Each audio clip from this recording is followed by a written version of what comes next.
no room for doubt. Adam talks the story right. Every frame, every fight. Tyler comes in hot and raw.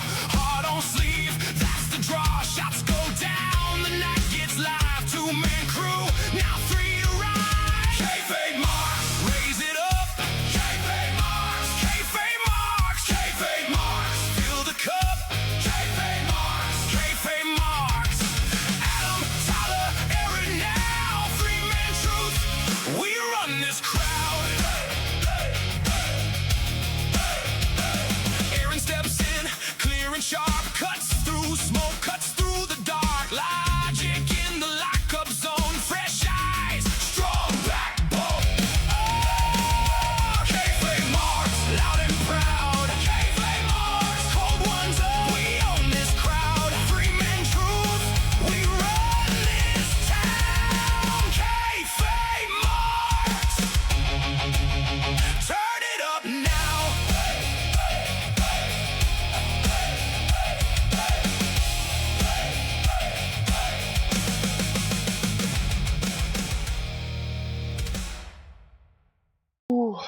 Boys, it's hot. It's hot. Is it hot where you are? It's not too bad, actually. It's Kind of cold almost here. Yeah. Tyler, I how's just the turned the air basement? down. The basement hot? You're in the basement of our rankings? Is that hot? No, it's ice cold. It's Like my ice cold. Okay, I prediction. was just wondering. I was wondering what it felt like where you were. Your takes. Listen, were the out, reason that's I'm for sure. gloating so much, guys, we'll get to it, I promise, but I am historically bad at these. I am like catastrophically bad at picks, all for the reason that I was able to have good picks this week because I normally go way off the cusp, but finally Trips made it happen for me. Yep. Sorry to spoil the lead, but damn, I'm happy. It was a good day, that's for sure. For two of them. This makes the third or fourth time that I haven't taken first place or tied for first, but this is only the second time I've taken last, and I've never taken dead last this bad before. It was, I mean, Cass did well. Cass tied with you guys. Yeah, Cass did well. I should have listened to her. Yeah, no kidding. Yeah. Don't I really just wish do Aaron something. would have picked one more different so that I could Yeah. gloat as my own. But I think I don't know that me winning is as nearly as wonderful as Tyler losing. I really truly believe I would have been happy no matter who won this one, just to see what Tyler's going to have to go through next week, which we get to decide today. Yep. Aaron, I don't know about you, but I am willing to leave it in the hands of the wheel if you are. I'm cool with that. I'm willing to leave it in the hands of the wheel. So that means I want you to know right now, Tyler, that if you land on Marissa's pick, it's Adam's pick. Okay? I want you to be fully aware of the fact that I'm going to put my thumb on the scale of her choice. I want to add to this because I am this disappointed myself. How about I spin the wheel and whatever it is plus a raw egg? Oh, that sounds horrible. If you want to do that to yourself, that's fine. That sounds horrible. That's the cherry on top for how lopsided it was. Yeah. I'm a bit of a sadist when I like to see other people suffer. But but I don't know about that. I think that crosses the line even for me. So Jam with a raw egg. oh, I just threw up.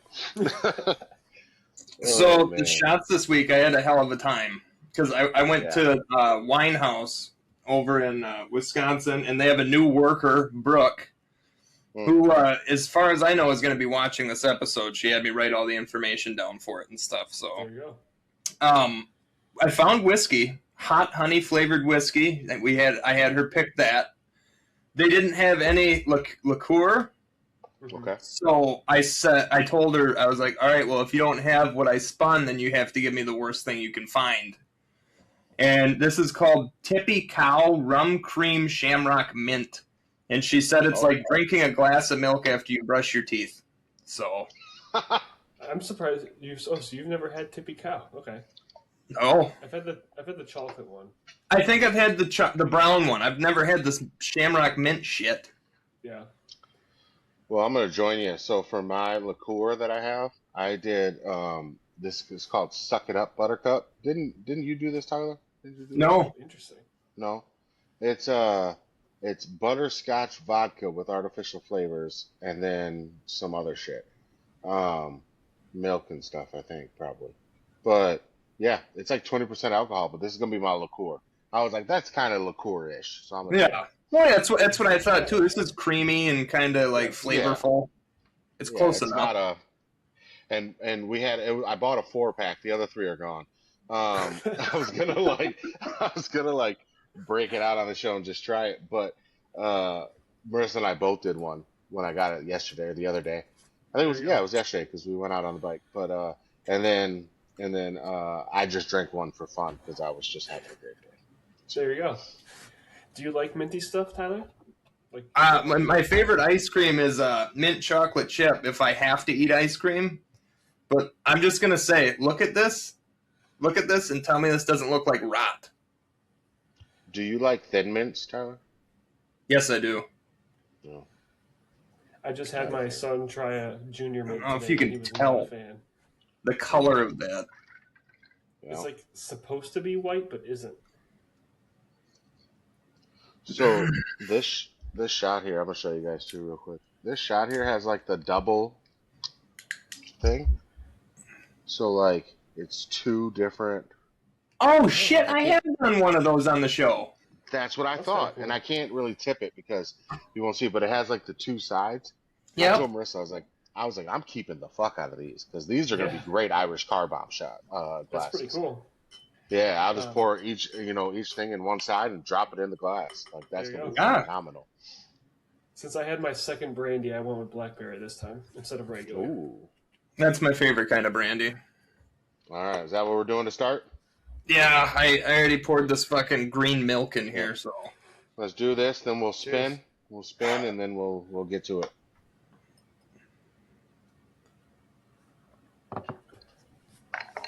It's really not bad. I can't complain. oh It's man, that weird, was but thick. That was not That bad. was I like like that more swallowing an during egg. Christmas. It's like swallowing an egg. It's that thick. That's a Christmas shot right there, boys. If you ever the butterscotch, get that bad boy during Christmas. It tastes good. I will say this, Blackberry Brooke brandy. was. You don't like it? No, that tasted like a freshman year college alcohol that someone just shows up with. That's brandy for you. God. Oh, All I remember, Rankins, is drinking like way too much blackberry brandy with Megan DeRuin back in the day. Listen. I don't drink it. I talked to her not too long ago, actually. Yeah, She we commented on keep in something I touch still. posted. Yeah, Megan was amazing, but drinking with Megan is an enter at your own risk proposition. That woman Yeah. she is something, man. I gotta be honest. I like Megan DeRuin as a person is incredible. Megan DeRuin as a drinker is a hero. Like she is incredible. Like it's wild. I'm gonna clip I that. think she had my record of me and her drinking and playing pool all night, and then after barring afterwards for the most beer I've drank in a night until my wedding Yeah. night, which was 32 beers. I don't think I'll ever do that again. Jesus. God. No, I don't think you should. I just know that I used to go down to the market all the time, and Megan would be there, and Aloha, and everybody would be there, and um, I am a very accomplished drinker. You've seen it. Yeah. Others have seen it. I can handle my alcohol. I can handle my liquor, and I can carry on. I'm pretty certain Megan drank me under the table, especially when I was leaving that to go party thing. I am certain she drank me under the table, and that's not something I'm willing to admit very often. I don't think I've ever outdrank her. No, I don't think it's possible. And she's If really, I- really good at pool. Like, Yeah. she's Try. amazing at pool. So If I did beat her, it was on beers alone, but she was doing shots too, so she still I was wins. gonna say, yeah, if you did beat her, you didn't. Yeah, no, exactly. Yeah. Exactly. She would fit Aaron just to bring it to perspective. Yeah. She would fit in Burwood perfectly, There and you she go. could probably drink. I don't know if she could drink as much as the grannies, but she would. She'd be able to Maybe hit it a little at harder. least give them a run.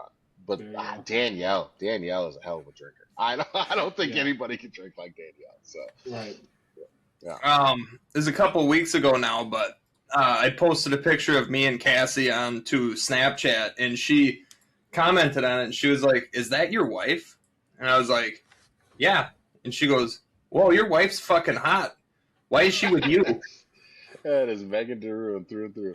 That's fantastic. But just the backhanded compliment, because she goes, "Why is she with you?" And I was like, "Are you? What the fuck, dude?" I'm not mad at her. No, I thought it was funny. Cassie thought it was hilarious. That's when I started getting offended by it. All right, let's. We're spinning. We're spinning. Yeah, let's spin. All right. All right, here we go. Is my light good? Should I change it? Yeah, No, actually, that's the best it's been right there. Best it's been? Okay, I changed the settings on it, so I think this one looks pretty good, at least on camera.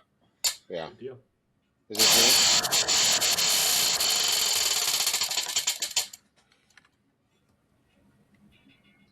Clerk's Choice, Rankins. good? All right, I got it. I'm putting it in here.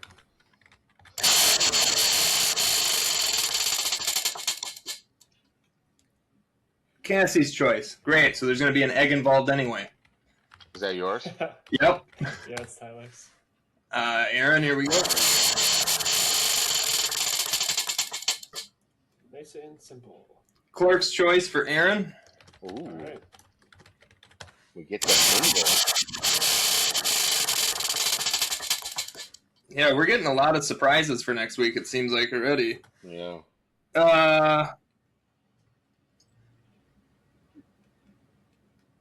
Is it... Oh, fuck. Claire's Choice. I have terrible handwriting. Oh, I got a Claire's Choice. You got a Claire's Choice. Oh, I'm excited about that. All I right. kept thinking it said Clerks, and I was like, there's no I in Clerk. What the fuck? Come on a second. Nope, I'm excited about that.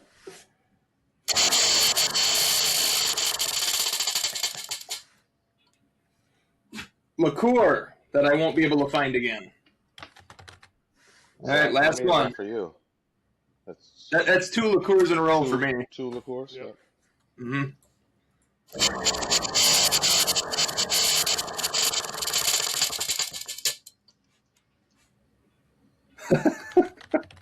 That's that Claire's Claire. Choice for Aaron.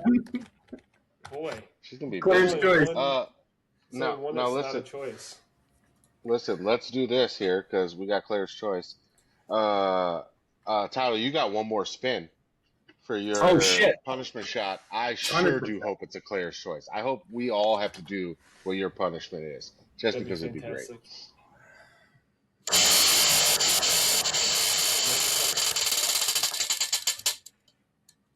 Oh, no way. You actually did it. No way. No, that's the second Dude, time I it's spun happened. it hard, too. That is Yo. wild. No way. All right. This actually is the second time we've all got Claire's Choice because she did those Yeah. first ones last time. And Wow. we did the same thing. We're like, all right, last person. I hope you get it. And Yeah. then they did. That's crazy. Wild. All right. Wow. I feel Let's cursed. take that energy into the rest of the shit because that's Yes. amazing. Oh man, that'll be fun. All right. Let's crack Congratulations, into... Claire. You get to screw us all. Oh, I got that. I got this. What Oh, is that? Bush Light Lime. interesting. Come here. What are you whining about? That is an interesting taste. It is not an apple and it's not a peach. They put just about anything in there, huh? Yeah, I will say that's the third best flavored Bush, behind peach being number one and apple being number two. Interesting. And then the Well, lime. if you ever find yourself in the Green Lake area, this Canute's Yeah. Brewing in Ripon, fantastic. It's like a red ale. Ripon. Very good. Ripon, Wisconsin. Mm-hmm. Mm-hmm. I only drank Mick Ultra. I don't know if that'll come through. My desk just shook from this thunder. That was wild. Oh, you got thunder like that? Yeah. It wasn't doing it when I sat down. Anyway. All right. False finish. Say AAA received the blessing of the family of Perro Aguayo Jr. to use the Perros Del Mal name before the group made its return on June 20th. You guys remember Perro Aguayo, right? Mm-hmm. Yeah. Okay. I'm not even going to say why he's mainly known around here. All right. False Finish say there are plans to use Thea Hale in Evolve in the near future. I was going to say, I haven't really been seeing her on NXT. Well, Not as much, no. I think she got kind of banished after there's this big botch situation with Blake Monroe and the title changing hands, and so she's kind of just been off for a while. But that'll be fine. Maybe she'll do like a Nikita Lyons turnaround. Nikita Lyons just won the Evolve Championship, and she's actually hitting some sick moves down there right now. So yeah, and it's a good place for her to get some more reps to make sure that doesn't happen again. Yep, for sure. Worked Wrestling claims, while Damian Priest and R-Truth are beloved backstage, there is a growing frustration over a lack of variety and competitiveness among the SmackDown tag team title scene. We've been talking about this for weeks.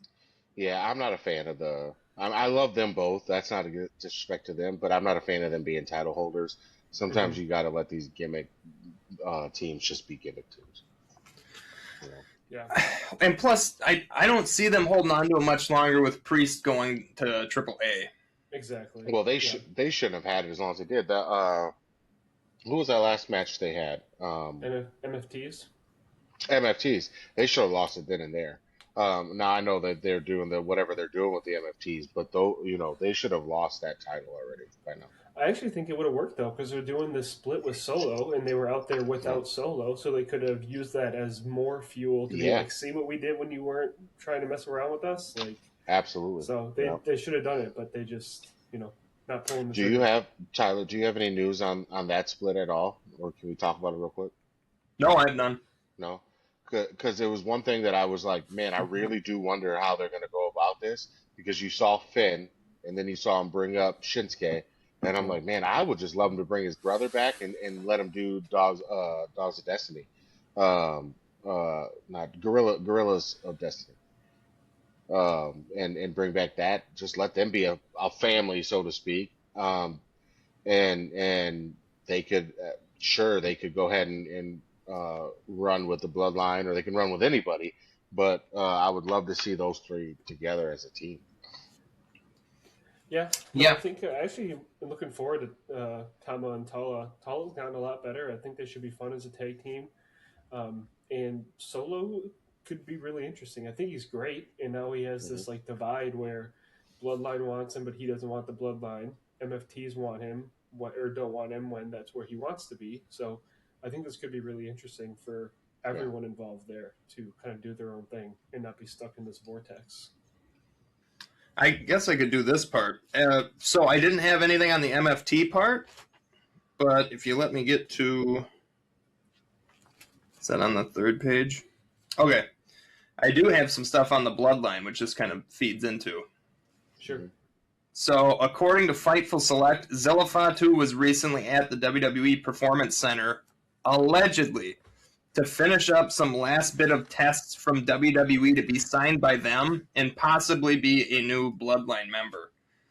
So, I think we all kind of thought that Zilla would show up and then he would join the MFTs, and at least for a little bit there. But now that Jacob is with the Bloodline, I fully expect Zilla, if he signs, to show up and be the part of the Bloodline instead of Solo going to the Bloodline. I still see Solo going to the Bloodline, though. I still see it happening. Do you? Mm-hmm. Think they'll break him down? I feel like they'll force him, just like he did Jacob. And it'll be one of those things. And then, when it all ends, then you can split it all up and have everybody go their own way. The Usos go their own way. Maybe it's Jacob, or Usos and Solo, because I really would like to see the three of them together. And then have the Fatus go the other way, and you have Roman go his way. But I really still do think Solo will be a part of it, and I think, unfortunately, gentlemen, I think it is leading to a War Games type situation. Hopefully led by LA Knight this time. I don't know. Yeah, that was something. Did all the work to get the War Games and then wasn't on the team. Which is wild. Yeah, they will bring whatever they'll do. They'll put together the Avengers to beat them. But Yeah. yeah, I do think that that's where it's all headed to, and I don't think it's going to last much longer than that. I don't think we're going to go forever on this. Yeah. Not another 4-year run. No, absolutely not. No. I honestly, I hope not. It's kind of wild with Zilla coming through because of everyone they've brought in, like not Roman and the Usos because they've been there a long time, but like Solo was in NXT for a bit. But when you think of like Jacob coming in and the Tongans coming in and stuff, and these people that they've brought in, Zilla's probably the one that should be in NXT the most and is going to skip the line. So that'll be kind of interesting to see how that dynamic works. But yeah, I think they can play it a lot of different ways with him coming on. Does he join the Rogue solo, or does he go straight with his cousins and join the Bloodline right away? I don't know. Or does he some kind of double agent where they bring him in to be with Solo, but actually he turns them, or he tries to, who knows what they do with it. But right. Don't Solo and Zilla have the same? Not Zilla have the same finisher. It's the spike, right? Yeah, but he does other ones too. He does the Uso splash and the Zilla. I'm saying, and so I think he could probably adjust his finisher. That dude's pretty athletic. He'll be able to do whatever he wants. Yeah, for sure. But he does wrap his thumb and everything. He does the same. That's what I thought. Yeah. So I remember like a month ago, we were all kind of bitching, where the hell is Rey Fenix? Where's Rey Fenix? Maybe he's the next one to go. Well, according to Corey Hayes, Rey Fenix is looking at a run with the AAA World Cruiserweight Championship similar to the run Penta has had with the Intercontinental Championship. So basically taking on who's really going for the Cruiserweight in AAA? You Aaron, watched AAA more than us. It's hard because they've done a lot of those title matches as like 4-ways already. So a lot of the guys have already like been in it. And so they've actually been bringing in more of the kind of like SmackDown mid-carders, which has been fantastic. I think he had a match with Axiom and Nathan Frazier now, and they've both just been fantastic. So I think he'll keep running with it on AAA, the guys he's kind of already been into it with, but then run through the mid-card scene on SmackDown to give that a little bit of a jolt too. Okay. I know Cassie was really impressed with the Frazier-Phoenix match. It was so good. It was really good. Okay, here's one.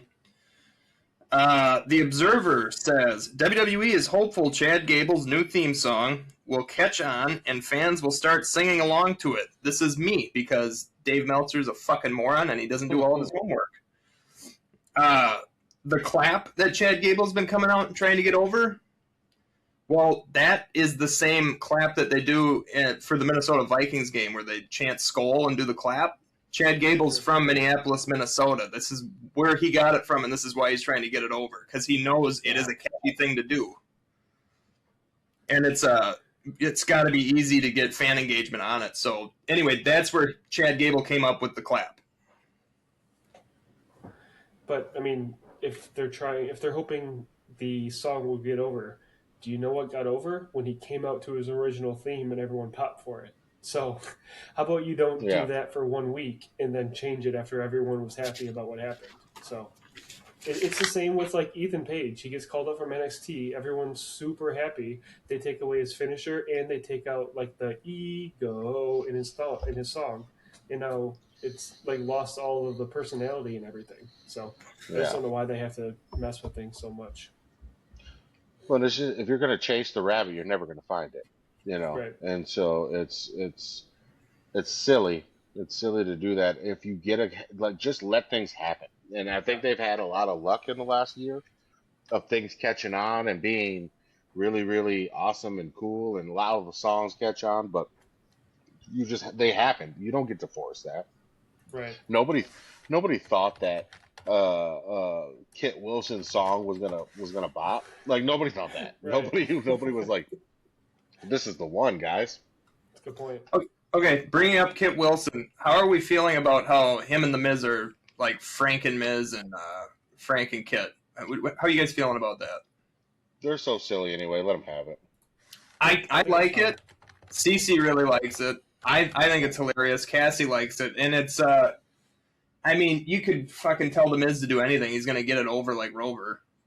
Right. Yeah, but I think this is a nice part to have for the kids. Sure. Yeah. Yeah, I don't mind my wrestling being fun sometimes, so Exactly. perfectly fine. And it's letting Danhausen wrestle, and that to me is worth the price of admission. Hold on, my dog is whining. He doesn't want to be in here, and I thought he would. All right, Gizmo, go on.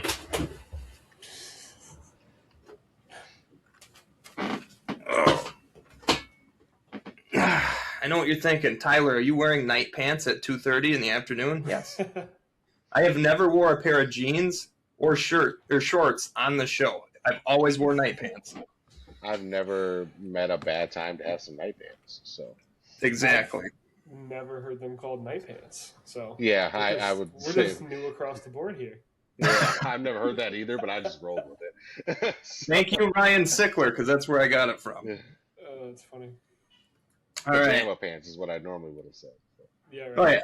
Oh yeah. PW Insider says again that Road Dogg is expected to join TNA, and they go on to say he has a close relationship with the head writer of NXT, Johnny Russo. So Dogg joining the creative team would be a positive for the relationship between TNA and WWE.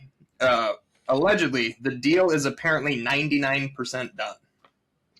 Mr. I Don't Know could do some good things in TNA, I think. Yeah, I think so.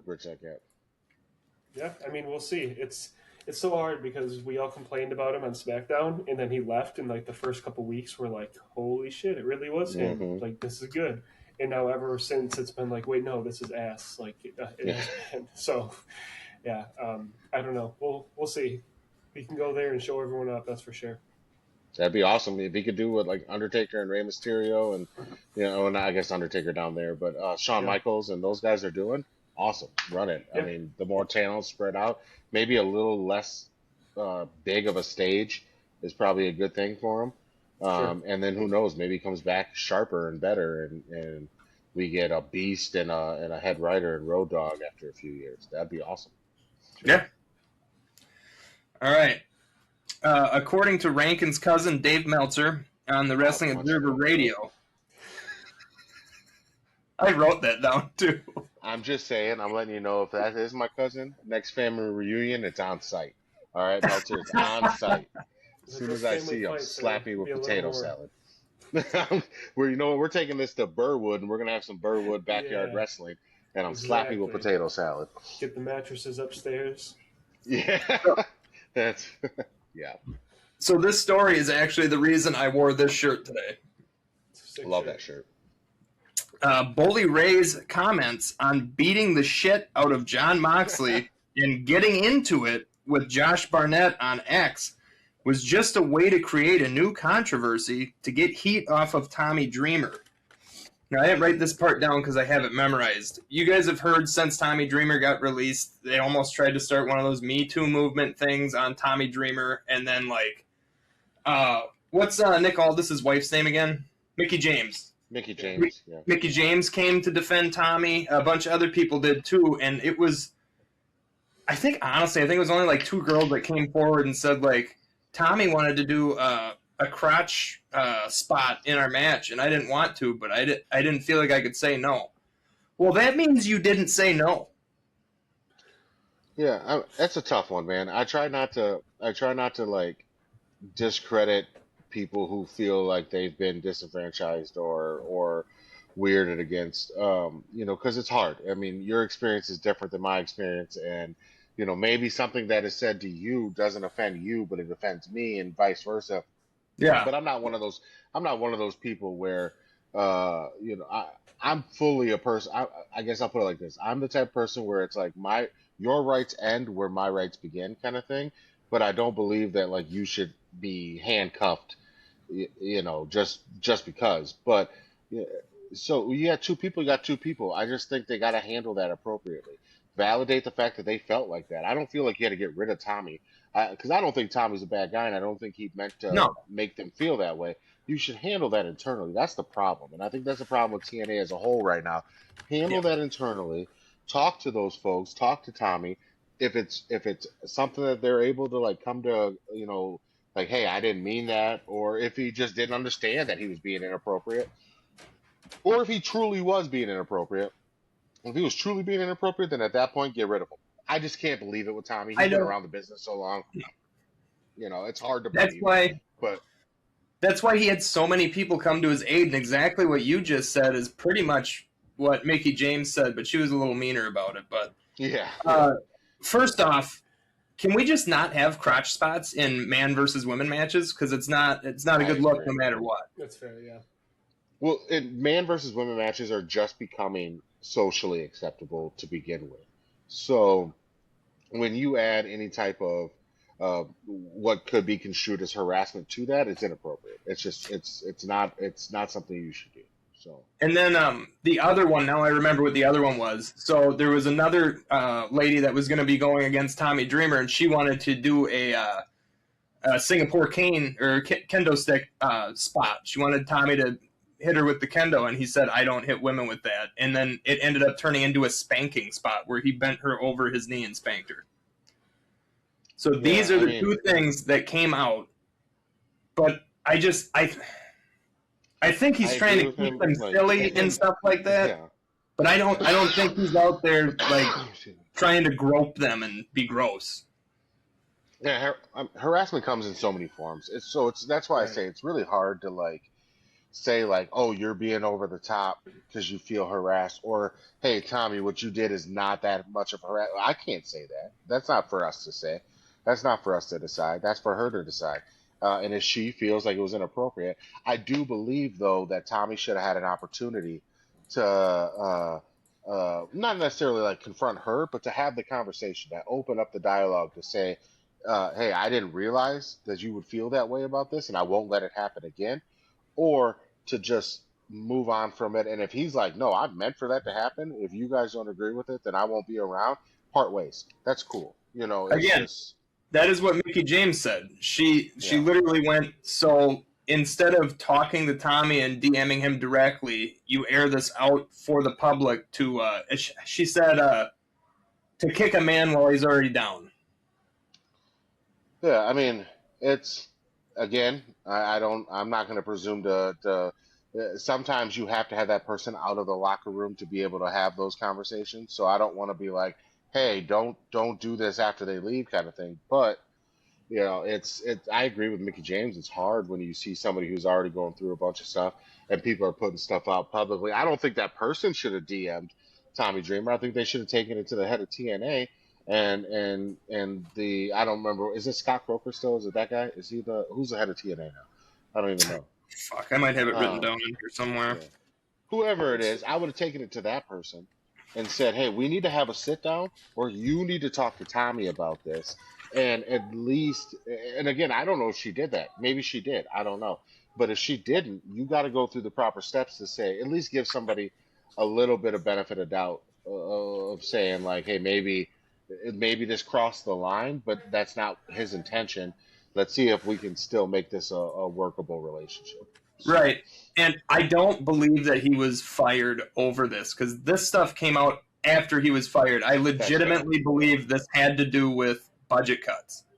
And I have more on budget cuts in a second, but I want to touch on this Bully Ray story and the reason I wore the mock shirt, because Bully, no, you fucking couldn't. Off the tangent there.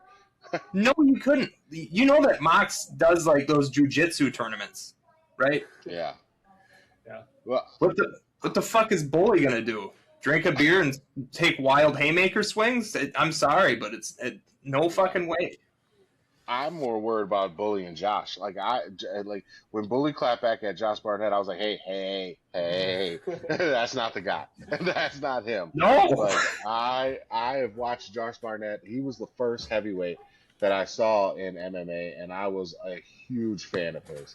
So when I saw Bully, I'm like, hey, Bully, I love you, man. I'm a big 3D fan. I've said it a bunch of times. They're always the top of my tag team list. calm down. All right, just calm down and understand when you need to not talk. Sure, maybe you could fight Mox, but you're not touching Josh Barnett. It's not happening. So, knowing that Bully and Tommy are as tight as they are, do you guys think that's what Bully was trying to do, or do you think Bully was just talking shit on his show again to get views? Don't care. Either way, I think it accomplished what he wanted. You know what I mean? Yeah. Bully doesn't do anything on accident. So Yeah. whatever he decided to do, it accomplished it. I don't have a ton of experience with the Dudley Boys, just based on like what I've watched and gone back to watch. But every time I experience him online, he's either just saying some wild, crazy shit, or he's giving a Or good going take. at some There's, like, random no in dude. between. He Yeah, goes and at some sometimes- random guy all the time. And I'm Yeah. like, why are you worried about this guy with 200 followers? Calm down. Right, and like we'll get to this later, but like he had the idea first, or maybe not the first idea, but he kind of talked about the possibility of like Oba running double time at SummerSlam. Is that Mhm. something they're going to look at? Like, so it's like sometimes I see him being like super rational, and then other times he's just being a complete moron saying something that no one would be caught dead saying. So it's really hard to look at what The he dude- says. Oh, sometimes though, you got to realize the guy does a 3-hour show 3 times a week. You know, and so he's just gonna Yeah. say shit sometimes because For what sure. else? We do an hour and a half to maybe a 2-hour show once a week, and we Right. talk some random ass shit. I couldn't imagine having to do this show multiple times a week. Yeah, we only, like, last week was one of our longest episodes, which was an hour Right. and 46 minutes, and I didn't even realize it was that long. I didn't Yeah. either. So add another hour and 15 minutes to that, and then Right. times that by 3. Yeah, that's a lot of fucking content you got to and, come up with. and you're taking calls from people, so you don't. I mean, it's not even like prepared content. So I don't really blame him for saying off the wall shit. It's just Sure. I do on Twitter though. I'm like, dude, calm down on Twitter. But, Yeah, he does fight with people on there a lot. I Oh, remember God, before I so deleted it, I was like, geez, it's every day with this guy. I think I literally commented on one, and I was like, "Bully, are we serious here? Like, can we? Like, this is what has you like all up in arms? Calm down. Like, what are we doing?" So, Yeah, you think my heart's bad. I bet he's got higher blood pressure than I do. oh my god, yeah, that guy's Oh, been, yeah. yeah. He's a Jersey All right. boy, isn't he? Or Philly? Yeah. Is he Philly or Jersey? Jersey. I think he's Jersey. I want to say Yeah. Jersey. But I No, could be maybe wrong. New York. I think he might be New York. Either way, the guy's been eating like pastrami and capicola his whole life, so I'm sure his heart's feeling it. So. And wrestling in so- a time where he's working like 250 days a year. Going through Yeah, years. yeah. So this is the question, because you guys already heard what I would think, and I'm repping it. In a straight up, like, let's say we put them in the BKF, Sport. bare knuckle Okay, fighting. bare knuckle. All right, yeah. Who's winning that? Legitimately, Mox or Bully? Mox. Yeah. Mox. Oh, Mox. Mox, right? Mox. Yeah. Mox is younger. Mox is in better shape. He's trained better. I think Yeah. Bully, when he was younger, maybe get Bully a shot, but no, that's Mox right now. Yeah, it's- no, I pick Mox. Yeah, what do you think, Aaron? Yeah, no, it's definitely John Moxley. I mean, especially if you do it right now, yeah, no question about it. So this next story made me so fucking happy. Like, All right. you guys will hear why, but I just trust me. WWE and Fanatics listed a match-used steel chair from Women's War Games at Survivor Series 2022. Then deleted the listing when fans pointed out that no chairs were even used in that match. On top of that, the description was written by AI and like fictitiously put a made-up spot where the chair was used in the match. And then if you look at the chair, the tiniest of tiny dents was in that chair. Now, I will fucking pull my cheeks apart and shit on Fanatics for the rest of my life, but this is so up their fucking alley. This is what they do. When I saw that headline, I was like, "Oh, this is gonna come up this week." I was like, "This is definitely coming up this week." I started drooling right away. But I've always wondered with those things. Same with like the cards that are like one of ones with like not one of ones, but they're like the ones with like mats in them or Sure. you know player worn Jerseys and other jerseys. sports, yeah. Yeah, I'm always like, how do we know? You know, Right. how Yeah. do we know? You're just Like putting my, the market out of nothing. My turnbuckle pad, that's 1 out of 25. Is it? Yeah. I don't know. Right. Yeah. I haven't seen the other 24. My question is, do you think it was on purpose, or do you think it was just the way things are with different departments and people who are working for these companies that don't even know what's going on, posting and thinking these things through one way or another, or? From what I can tell you about the reps that handle the WWE stuff from Fanatics, not only do they not watch the product, they're not wrestling fans, period.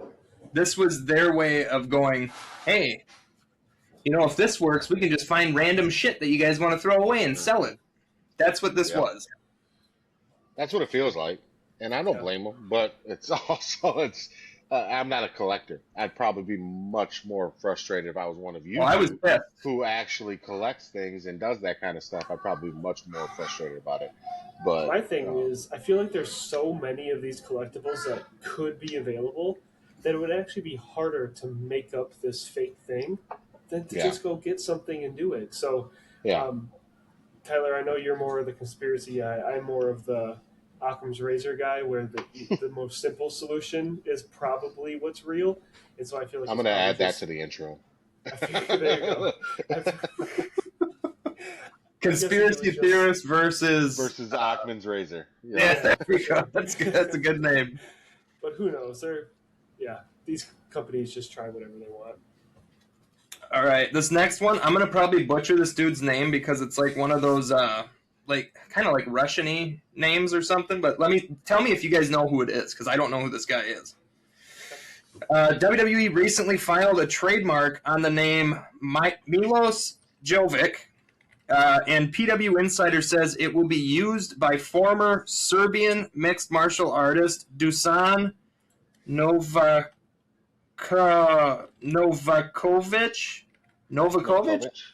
That sounds right. Yeah. No, I don't know. I don't know who he is, but I don't know who he is either. either. Just pronounce it. Yeah. Why do they gotta have such fucking hard names? Why can't it just be John Smith? It's only hard because you don't speak Russian. So that's John Smith is probably hard to Russians. Something like that, though, I understand, like that type of name change. The ones I don't understand are people coming from like New Japan who have storied careers, like Evil. Even Evil, yeah. But I think there's forgive me, I don't know his name, but there's another one coming that I've seen talk about where people are like, he's had this name for 15 years in New Japan, becoming a legend. Why do you got to change it to something that means nothing to anyone? Mm-hmm. So, that's WWE wanting to own everything. This is one of the things that I'm hoping will start to go away. Like how we thought WWE would never partner with another company ever again. And I believe, was it like the early 90s when WWE tried to partner with AAA once before, and that one dude eliminated himself from the Royal Rumble because he refused to let anybody eliminate him? Yeah, that sounds right. So that chapped Vince's ass forever. And I don't think having Vince there, this TNA stuff would happen. And I got to say, dude, I've been loving the partnership. And I think this is one step forward where maybe, eventually, dudes that make their name on the indies, like Big Trouble Ben Bishop, if he went to WWE, he should be Big Trouble Ben Bishop, not Travis Johnson. They would make him like the long lost brother of what was his name? What was the dude? Gosh dang it. I don't remember. Whatever. He was the guy that got released because he was making racist stuff on Reddit. Lars Sullivan. They'll call him Lars Sullivan the second or something. There would be just something stupid like that. Yeah. Ben Bishop has made a name for himself, and Big Trouble Ben Bishop is a dope ass name. That's so good. Yeah. Yeah. So. All right. This is a different one. Even though Jungle Jack Perry wrestled on Dynamite this last week, Brian Alvarez, who really never changes his opinion at all unless Dave Meltzer's opinion is different, then he changes it, said Jack has still not re-signed with AEW as of Thursday morning. So I don't know if anything's happened since, but I know as of Thursday, nothing. And I'm going to say it right now. all the rumors of Jack Perry going to WWE, no fucking way. Definitely not Was with he Punk on there. NXT? Huh? Was Jack Perry on NXT before? Or no? I don't think don't so. know. Well, it's Adam Cole. Sorry. Adam Cole, yeah, well. This is my newness coming out, yeah. Yeah, but Jack Perry, I love Jack Perry, by the way, and I understand that, like, I'm talking from an in-ring perspective, I love Jack Perry. I don't think Jack Perry would last a day in WWE because they'd run him out of there. He's such a little crybaby. They'd run him out of there real quick. So, Yeah. But, yeah, I don't know. I don't know what you'd get with Jack Perry. He can't leave. He has to stay there. Yeah, that's kind of what All I'm the thinking. shit he's caused, he has to stay there. Yeah, I don't think he's really got a choice but to stay. Yeah, And I he's think gotta stay. WWE would get pissed at TNA if he went to TNA, to be honest. Yeah, I think there'd Oh, be a yeah. lot of hard feelings. Yeah. For sure. All right, this next one made me pretty happy because I think this guy deserves a job. WrestleVotes heard some talk that TNA is interested in signing former WWE star Apollo Crews after his 90-day non-compete clause is over. First off, TNA is the perfect place for him to go. Second off, WWE, it's another guy that WWE just didn't know what to do with him. Yeah. I forgot that he was gone. To be honest with you, I just assumed we They didn't wouldn't see put him. him on TV. Yeah, Well, he was I on forgot. injury for so long, too. Mm-hmm. But I think we just start calling the people who are always on the new Thursday night main event, we just start calling them the new Apollo Crews until it's a new person. It's always just the Apollo Crews spot. You're on main Yep. event for like 6 weeks straight. But, yeah. Now he's there's good. Evolve. He was, You yeah. can add Evolve to the game now. Yep. Yeah, no, he was fun to watch, but, I didn't know him before the injury, so. Right. So I'm hoping, reading this next one, I'm hoping this has something to do with maybe creative getting better. But, we'll see. One says Bruce Pritchard is returning to WWE and has reportedly dropped a lot of weight. He's been away since the end of WrestleMania due to back issues. Well, here's the thing: if I can get Bruce Pritchard on TV going head to head as a manager against Paul Heyman somehow, I'd pay good money. Yeah, Good money. I've heard a lot of negative stuff and bad stuff about Bruce Pritchard, especially in the last decade. But I've also heard a lot of good stuff, and I've always liked him. Yeah, and I think Closeness with Vince, he's got a good wrestling mind for sure. He does, and I think maybe that's what we've been missing is Bruce. And I feel like there's a beef between him and Paul Heyman, but I also think just kind of like Seth and Punk and Brett and Shawn, I think they'd bring a lot out of each other because they're both professionals. So yeah, I think it'd be good. All right, I'll cut you off, Aaron. What were you saying? Oh yeah, go for it. That was it. Nothing else. We were good. All right. PW Insider claims there was internal unhappiness within WWE this week after the entire episode of SmackDown was leaked online. It's not clear how exactly that happened. But yeah, I didn't watch it online. I waited until Friday, but I did hear it was available at like Wednesday. So I didn't even know. I'm gonna make an admission. SmackDown has been kind of ass, so I watched it when it was leaked because I was like, you know what? I'm doing something Friday. I'm not going to make time for this. I'm going to watch it. I might as well watch this is the craziest part, right? I watched it in an hour and 45 minutes online. That's a 3-hour television show, all right? That's why I started watching it on Saturdays, that exact reason. Yeah. So while I probably shouldn't have done it, I'm not that upset about it because they're also not giving me something to like super look forward to on Friday nights right now.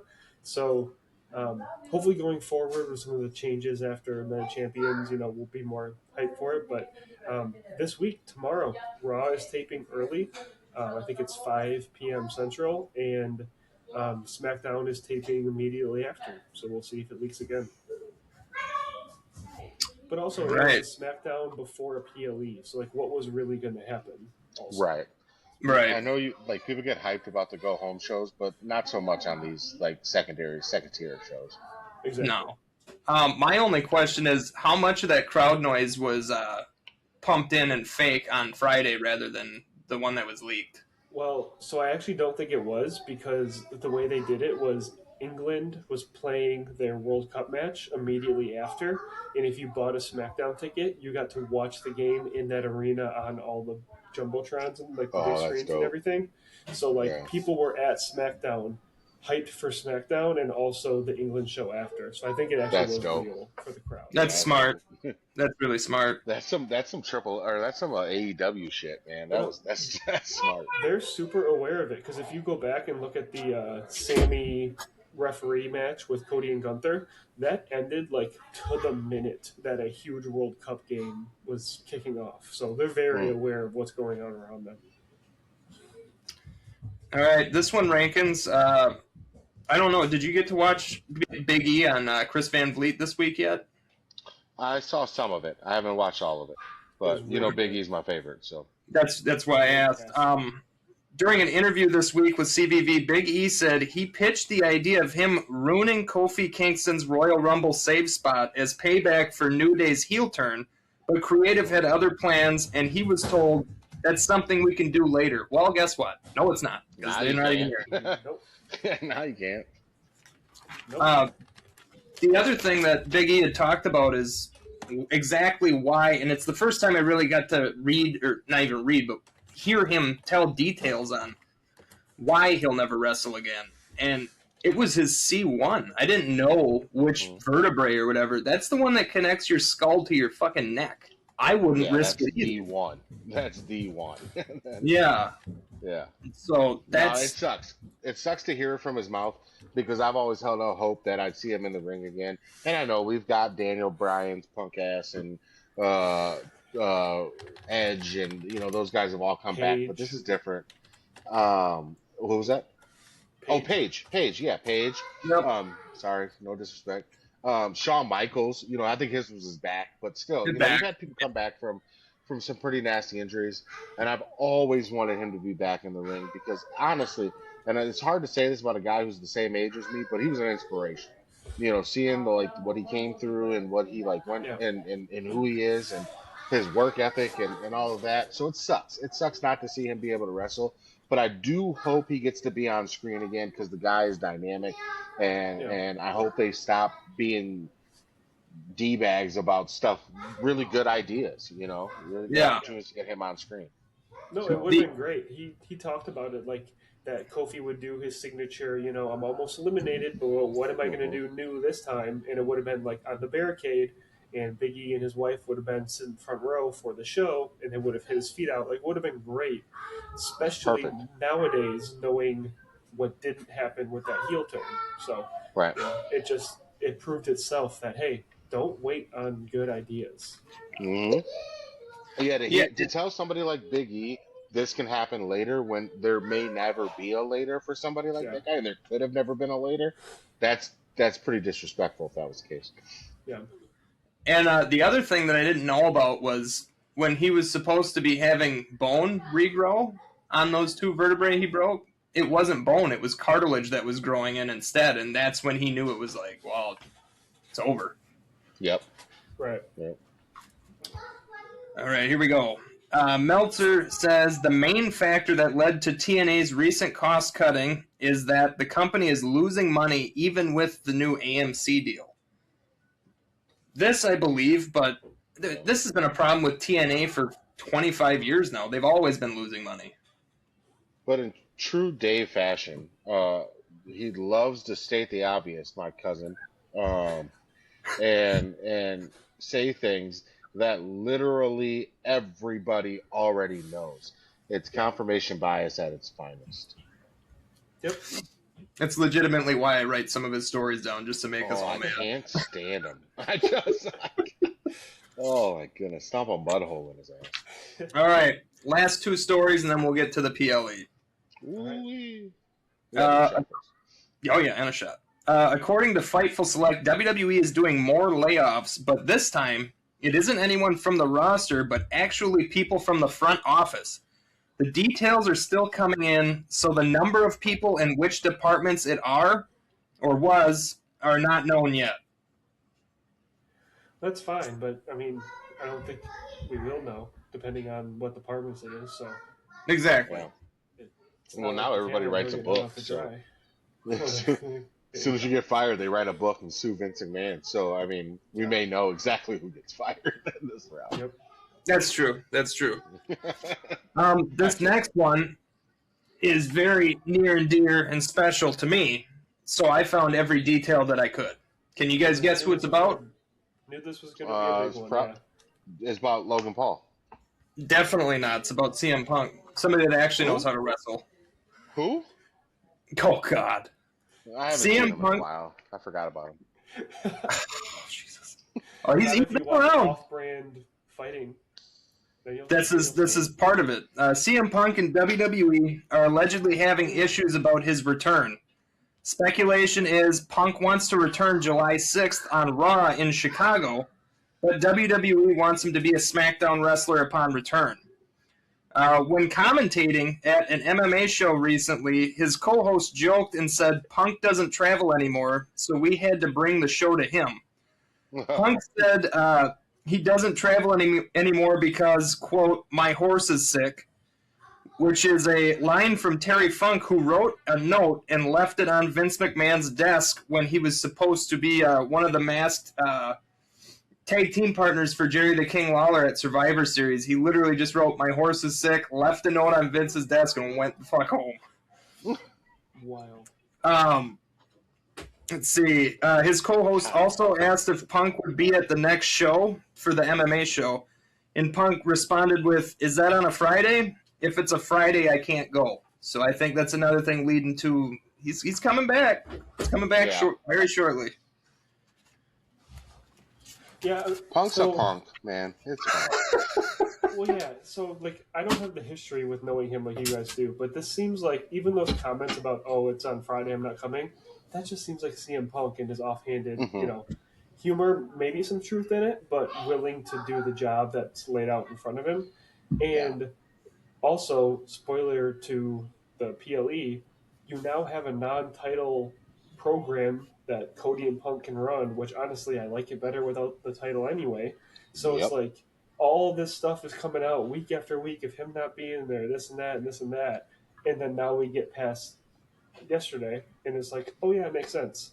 So just people just gotta leave it alone and let it play out sometimes. I've never been worried about it. Honestly, everybody's blown stuff up about Punk all the way back since like 2011.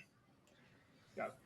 Well, this is another moment where I so unfortunately have to relate with CM Punk because, like, the way that I deal with frustration at work is I will throw it back in your face and make it kind of funny, right? So, like, my job requires a lot of travel, and one of the things that they definitely try to do, and my people are really good about this, is they try not to give me back-to-back overnight days, right? So, like, I'm not gone for like 3 or 4 days out of the week. They really try hard not to do that. If they ever make me gone more than a day in a row, I just start doing shit like CM Punk's doing and making little slide comments in every one of our meetings. But every single person in that meeting knows I'm going to be in my car at 8 a.m. on Monday morning, driving to that place, and I'm going to give them the best service we could give them. It's just what it is. The way I cope with being frustrated with my job is by making fun of it, like to their faces. But they all know that this is me just coping with it, and I'm going to go do my job. I'm not going to lie. I'm just an asshole to people at my job. No. You just, full stop. I'm just an asshole. That is a full sentence. And you can just, boom, put a period right there. It doesn't matter if it's at your job. Pin that one up behind you. Yeah.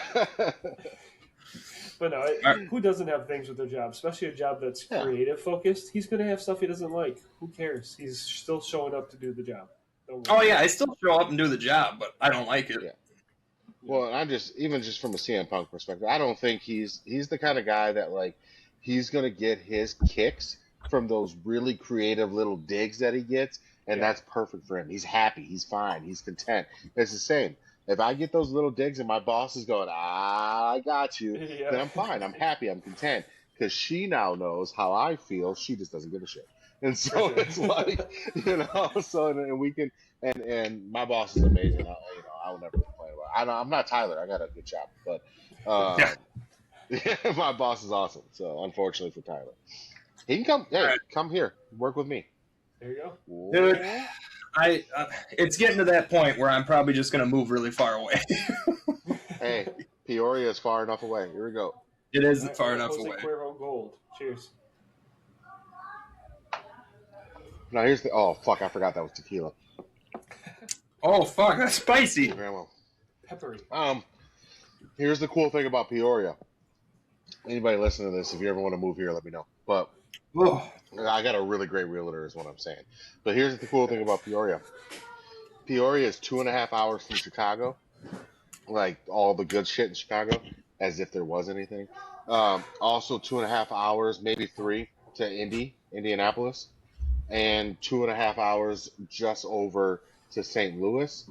And for us Wisconsin boys, it's only 2 hours to Beloit, but add another, for you, Tyler, add another 3 to that. I made it in 5 hours up to that area. So all I'm saying is, it's a nice area, and they have really good whiskey. yeah. I hate it here. Look, I will campaign hard to get you in this area, and I'll make sure you got a job. I got people. As long as it's not factory work, dude, I can't. My body's falling apart. I I can't don't do even this know shit. anybody in the factory. Perfect. All right, so Aaron. really quick, Not here. Before the PLE, we are like 2.5 hours from the start of Great American Bash. Do you want to do a rapid fire prediction? It doesn't have to be for anything, but just do a rapid fire. Yeah, who you yeah. think's going to win, and we can see what we did. Okay, That's yeah. all right, Can you guys keep track? Write it down. I got it. Yeah. I already have it all Okay. set up. All right, run it. Cool. All right. Adam, go ahead and go first, and we'll keep going that way. Adam, Tyler, me. Yep. I don't know the order for tonight, but I'll just go with the way I have it here. NXT Championship, Tony D'Angelo is defending versus Naraku. I really think they want to get install some new blood in NXT. So I'm actually interested to see if they put it on Evo. I'm gonna call him by his real name. I really do. I would like to see that they do that. And after this weekend of what we saw, I gotta believe they're on some surprises. So I'm gonna go with Evo. All right. Raku. I'm gonna go the opposite way. I'm gonna say Tony D, and it's just because like we all saw his eye this last week, and like Yeah. I think they're trying to show just how tough he is. Now he's got that. I bet he wrestles in an eye patch tonight, and I bet he still wins. He's they're trying to make him Rocky. That's their goal with him. Like, And I'm going Tony D'Angelo too because I think they have this Mason Rook side of things too that they really want to push. And if Tony D retains, especially if Mason Rook gets involved, even if it's just coming out, you now have this threesome of people who can go back and forth to fighting each other one-on-one or That's triple threat, and they can go on for a while. So, all right, next one this we have the. This is looking like I'm gonna lose. There we go. I like that. We have the NXT North American Championship. Miles Bourne defending against Tavion Heights, who Miles Bourne, as much as I like him, has not been active with this championship. Listen, they're friends, and I feel like they are giving Miles Bourne a royal treatment right now. And Tavion Heights has been awesome to see on TV. I'm really hoping that they continue to develop his character, but I'm gonna keep it on. I'm gonna keep it on Miles Bourne. Same thing. I'm thinking Miles Bourne's going to hang on to it, and this is going to build into a multiple match rivalry because they were best friends, and now Tavion feels like he got pushed aside. Miles is saying you were holding me back. This has legs to be like a Agreed. best out of 3. Yeah. So I think the belt stays on Miles. They're dry running. They're dry running the Yes. Street Profits breakup. Just so you know. Oh, there you go. Yeah, I'm on the Miles Bourne side as well for everything you guys said. All right, next one. We have WWE Women's Speed Championship. Ren Sinclair is defending against Ariana Grace. I don't think Ren Sinclair loses at all in anything right now. I think she's going to be the darling of that Ren Sinclair. And what's the other one's name? What's her partner's name? Or Ariana. Oh, Kendall no. Gray, who's going to be in Kendall this. Gray.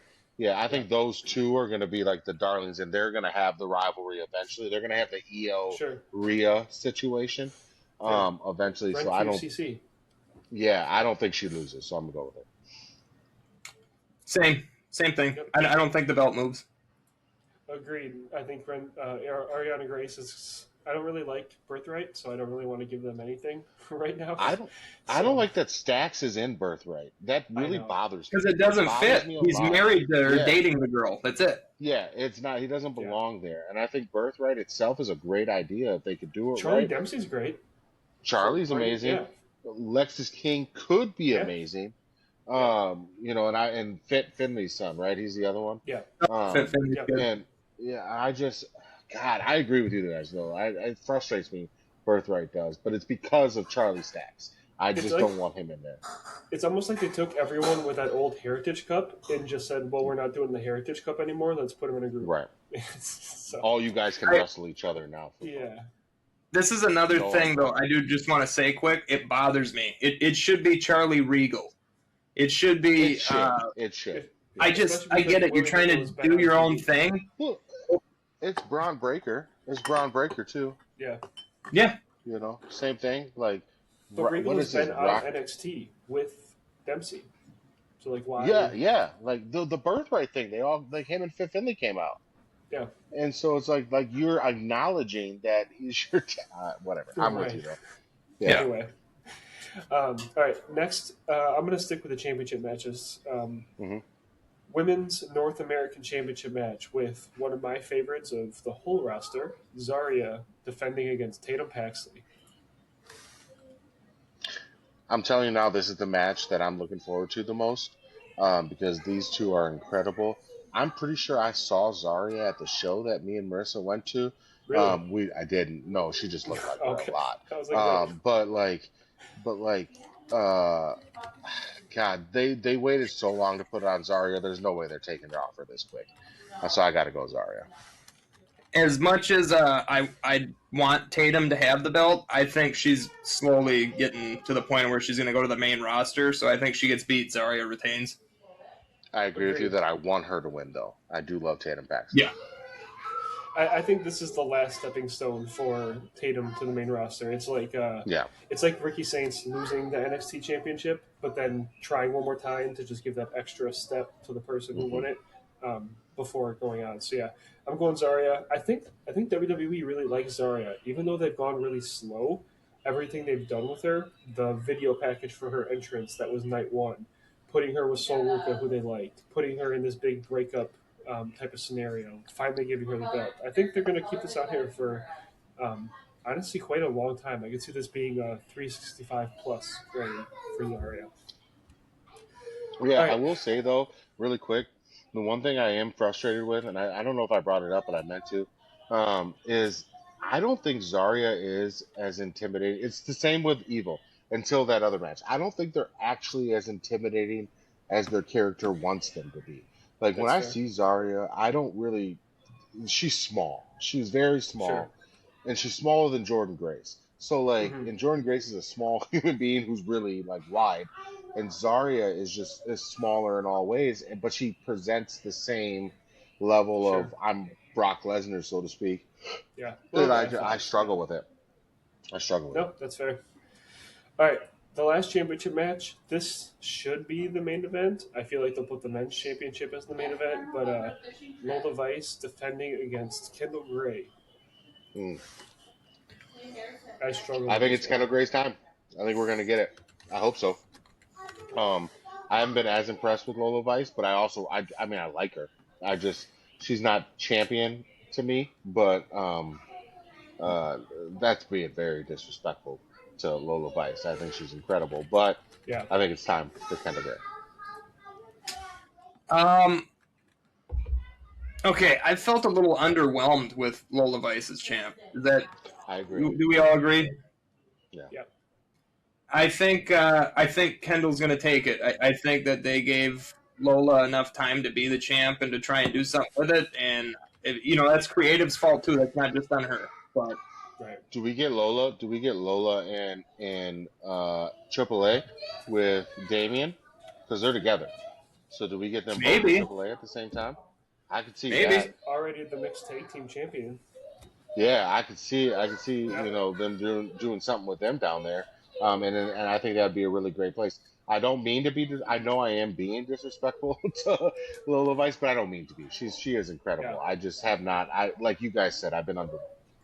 So No, that's a good point. And I feel like with her being in the Royal Rumble, like she's probably teetering on a main roster ish or a AAA main roster before WWE main roster type of deal. So I'm gonna go Kendall Gray too, just because I'm rooting for it. She's so new, and the women's division is going to be very new as well, with probably Tatum coming up, maybe Lola Vice going somewhere else. That I think this could be an extended Kendall Gray reign because she's already so good at such an early point in her career that she can just keep building on that while helping others who are not filled in this division grow. correct me if I'm wrong. Was she one of the first like WWE ID / Evolve people, Kendall Gray? I don't know, but definitely early, like amongst the Oba. Yeah, but she's been like the signings. most like prominent one. I She think might be that the has fastest, come except for from maybe that Laney group. Reed.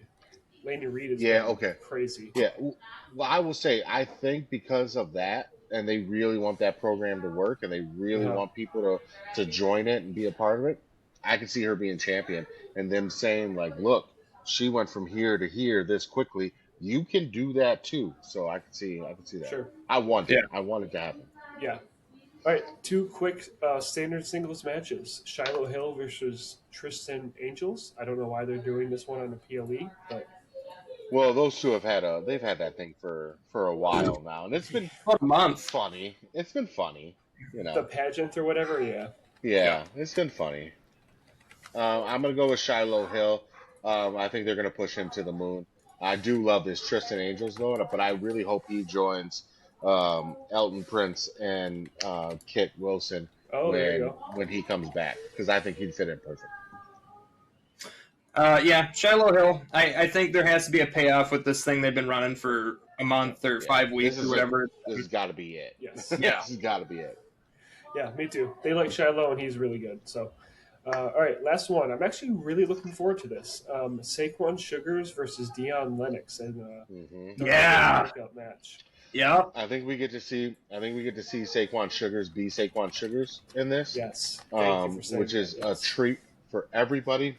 I still struggle with putting Saquon Sugars in the top echelon just based on stature and who he is and all that stuff. But I don't mean to be disrespectful on that either. But I'll go Saquon Sugars. The fact that he hurt the other two guys, so there is no fear, or at least less fear of any interference or anything, I'm going to go with Sugars. Yeah, that's a good point. Me too. I think we were just talking about the ID program.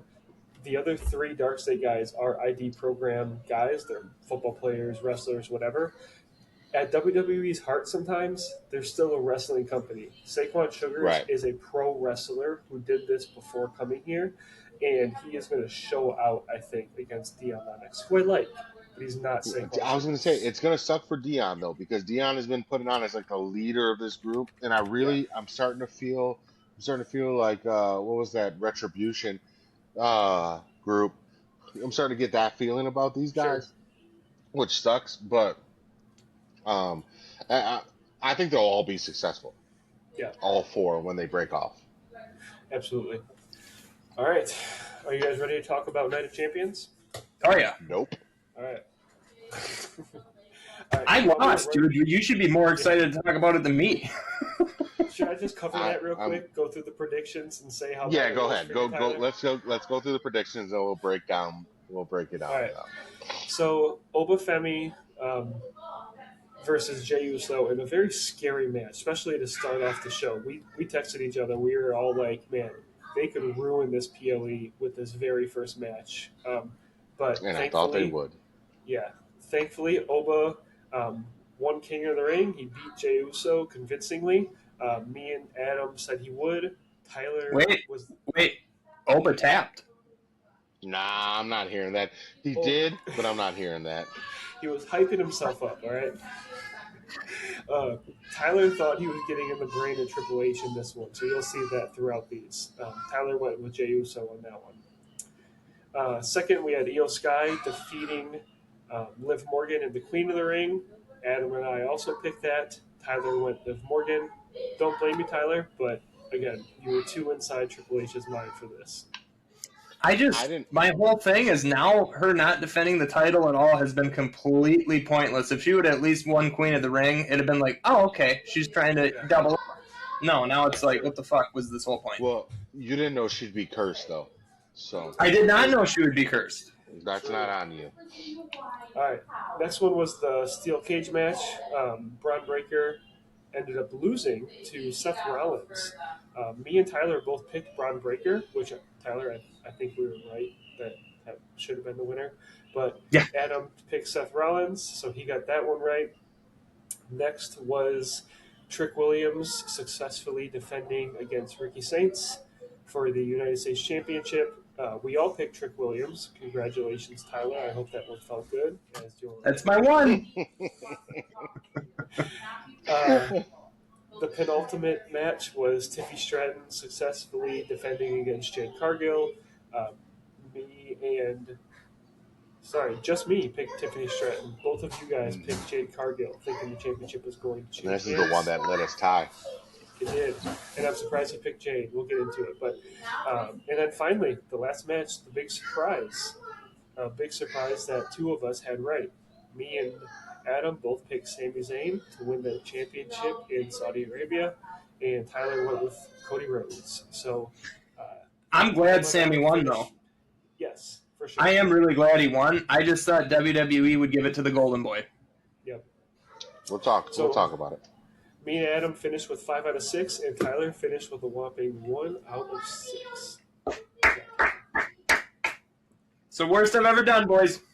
All right. All right. So going through the reviews, do you guys want me to hand it off to you for the reviews first, or do you want me to start? We could just each do a short blurb and rate the match.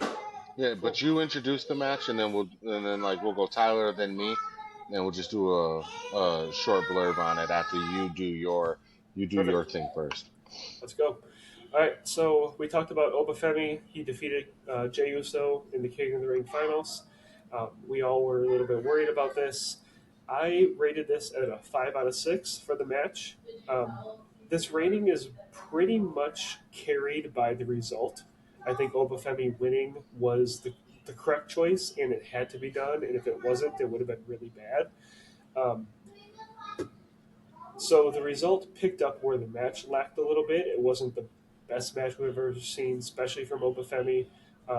If this was going to be the result, I don't know why we couldn't just had a Javon Evans really good match with Oba Femi. I don't know why this had to be Jey Uso if it was just going to be a convincing win. But I liked it. Oba Femi showed how good he is at selling. They didn't overdo too much. Oba had a really good promo at the end, which really makes you wonder, is he really going to double time SummerSlam like some of the rumors are having? Is he going to call out Brock on night 1 and then main event night 2 against Roman Reigns? Yeah, I think it's more possible than it was before this happened with the way it happened. Him beating down Jay like that was super convincing. So 5 out of 6 for me. I really enjoyed it. The final was what it needed to be, but the match was fine itself. Me next? Yep. Okay, I gave it 4 out of 6, but it's not for the reasons you guys would think. Now, the tap spot, we've seen it done in so many. I was just screwing around, but we've seen it done in so many holds where they're like they're not tapping, they're slapping the ground like, I'm trying to get out of this. This hurts. You know what I mean? It's not a tap out. But Jey Uso did take to Instagram and he was like, wait, he tapped. So I'm hoping maybe there's something there where they can keep it going a little bit. Jey Uso kicked out of Oba's finisher, right? The first one? The choke slam. The choke slam. The choke slam. He kicked out of the choke slam. It's a finisher, but it's like a secondary finisher. It's not his fall from grace. Yeah. All right. Well, then, yeah, that's fine. I thought that they made Jay look really, really strong. They did. I don't think he should have looked really, really strong against Oba. It did show Oba, his selling ability, which is great, but we already saw that with Brock. We know he can sell like a motherfucker. I don't know. I thought maybe Jey looked too strong in the match. I think Sure. that's my whole problem with it. The choke spot out of the pin, the 1 count choke spot was great. I popped. I said to Marissa, I was like, "Hey, I've never seen somebody kick out of a pin and choke the motherfucker." And I've watched Undertaker and Kane. I've never seen that. Never. Shit. No, never. And it was an Uso splash. Oh my god! And I agree with you, Tyler. I do think that they made Jey look too strong, but I can't because of the outcome. I'm kind of with Aaron a little bit because of the outcome. I'm okay with it. I don't think they took away from Oba. I do think they really built up Jey to be like, I can handle Oba. I can handle, and maybe, just maybe, they're building this up for the eventual bloodline thing. That's what I think. I think they made him look that strong so he can compete against Roman again. Right, and if Oba goes for the Roman title, which I'm becoming more okay with because I do think Roman will be gone for a while, I still think he should probably challenge Sami because why wouldn't you just take that title off him? But I agree with you, though. I do think that they made Jey look a little too strong, but I'm okay with it. I'm going to give it a 4.5 stars. So, all right. Right in between you guys. So I'm the asshole again. Great. No, we're right in between. It's fine. We're within one. It's fine. All right. So the other, the Queen of the Ring final that we had was Eosky versus Liv Morgan. I also gave this one a 5 out of 6. I actually really loved this match. I saw some weird stuff online, people thinking it wasn't as good of a match as it was going to be, that the SummerSlam match will be a lot better. I don't know. I really liked it. I thought they had really good chemistry between the two of them. There was the really good Eosky Boston Crab counter where she flipped up and then stomped out of the hold, which I thought was great. There was this really interesting move where it looked like Liv was going for an Oblivion, and then it looked like Io was countering it, but then it was like a Meteora.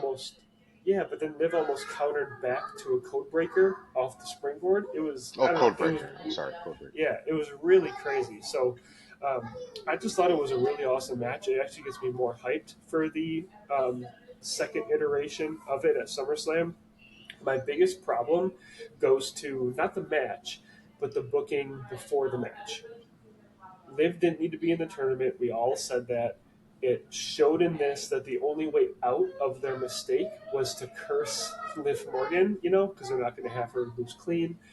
I love Danhausen, but a curse just was not the way your champion should be losing in a high-pressure final, So that was my biggest gripe with it, is that it almost kind of didn't mean much because of the way that it came to fruition in the tournament. But the match itself, fantastic. 5 out of 6 for me. I really liked it. I will say the really quick, Tyler, before you go, the silliness is different when it's a non-title match. You know what I mean? Like, Sure. I would have been really upset if this was a title match. The same way I'd be really upset if Travis Scott was there, and I'm sure we'll talk about Lil Boat, but that whole thing. I'm going to agree with Aaron. I think it's 5-star. The in-ring was bar none, and it's actually me and Cassie were talking. I know pillow talk, but not what you think. It was about wrestling. We just started going back and forth and naming people.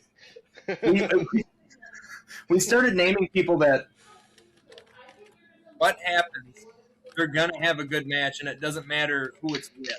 Eosky. Yep. We both said Liv Morgan, and we both said Eosky. Rhea Ripley was another one. And you want to know who wasn't on our fucking list? Becky Lynch, because Becky Lynch makes sure Becky Lynch looks good. That's all I'm saying. But the Io and Liv, this was going to be great. Yep. Yeah, I'll give it a 5. I give it a 5. The curse really chapped my ass because right at the beginning I was like, oh, great. Ain't winning this one. Because Danhausen's 100% on curses, even with the New York Knicks, something he has no control over. I'm starting to think the motherfucker might be doing witchcraft. I think someone came out with the stat. He's like 12-0 since he came to the roster. Yep. And he Yep. like it's written, so cool. But like that's crazy that they've put it that over. They need to start hedging these bets a little bit because eventually it's not going to work, and when it doesn't work, it's all over. So, Tyler, your camera's off. Oh yeah. Is it? Yep. Yeah. Hey, You guys see me? Well, hold on. Let me get my thing because I agree with everything you guys said. I'm also going to give a 5 out of 6. Okay. All right. So the next match was Braun Breaker versus Seth Rollins in the steel cage match. Man, I really want to like this match a lot, and I do like this match a lot. But I'm going to rate it a 4 out of 6 because this match should have been a Hell in a Cell. It was the ending of the rivalry. Michael Cole even said it before the match. This is the last match of the rivalry. They were like giving that to us beforehand. It was a steel cage match, but why are we doing pins in a steel cage match? And I've been watching all these old pay-per-views. If we want to go back to Jesse the Body Ventura, you can go through the door to win the steel cage match. Like, think back to playing 2004 WWE on the PlayStation. Like, what do you do to win a steel cage match? You climb over the fucking top of this cage, you know? So it loses its aura with that. It's a match that could just be an unsanctioned match. It could be a street fight. It could be no disqualifications or what all the iterations they have where you can use weapons. It could just be that. So that part kind of got to me because it was a cage match, but it didn't feel like it meant anything. Well, and I'll say to that really quick, Aaron. Like, I feel like they wanted to do the whole "we'll keep everybody else out" situation, but like, really, there wasn't that much interference in their situation. Like, the interference was them on each other.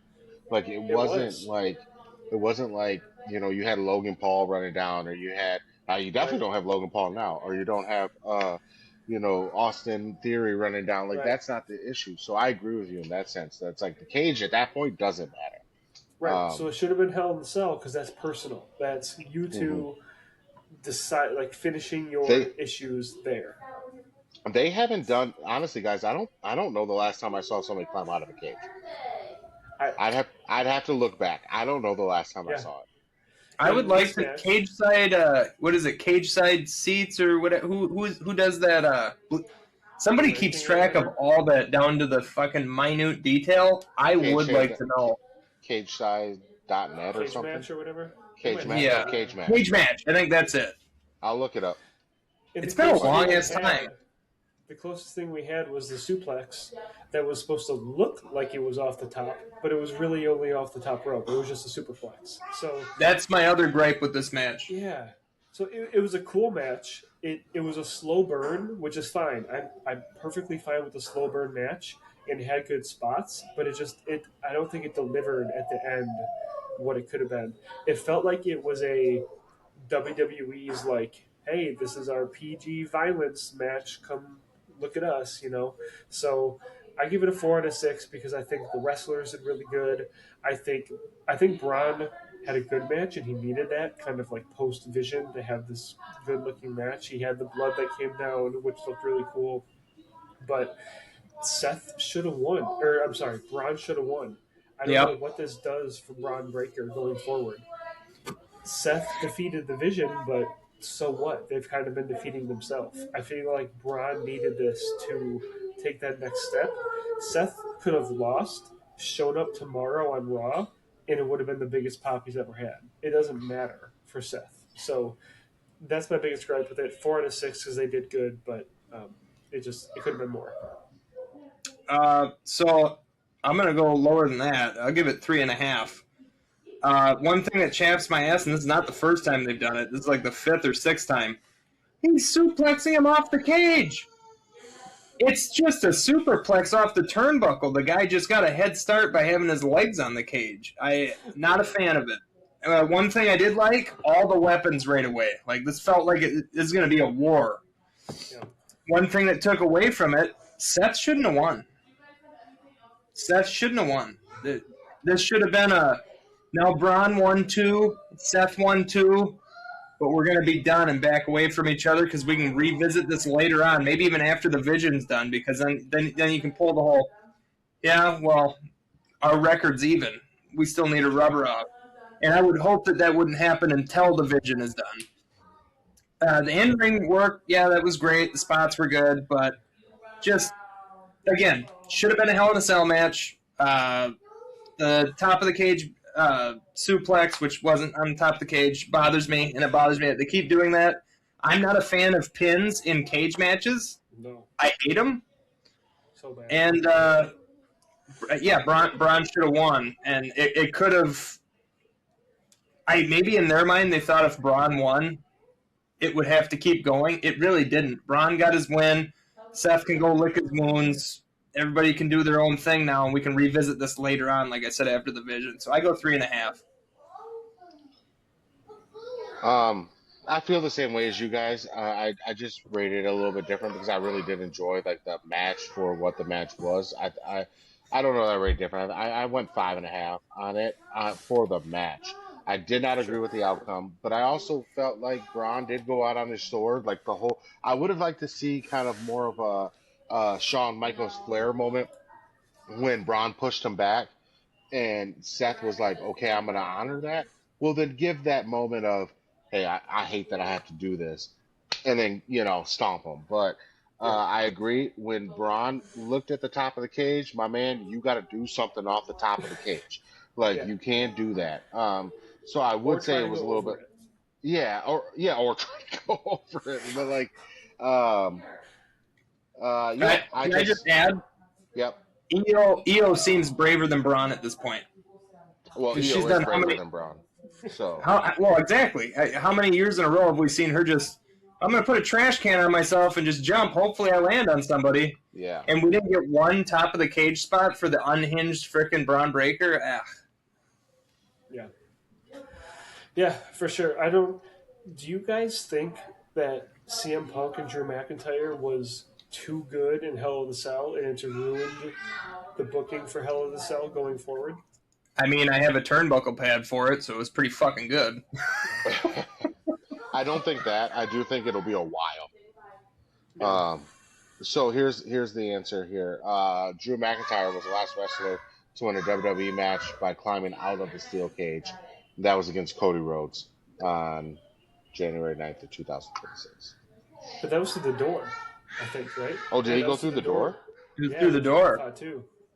When Fatu returned. Listen. That's when he won the championship. Oh, yeah, that's right. I'm telling you now. This is why AI is stupid. I'm going to start looking at their shit. I just saw that happened.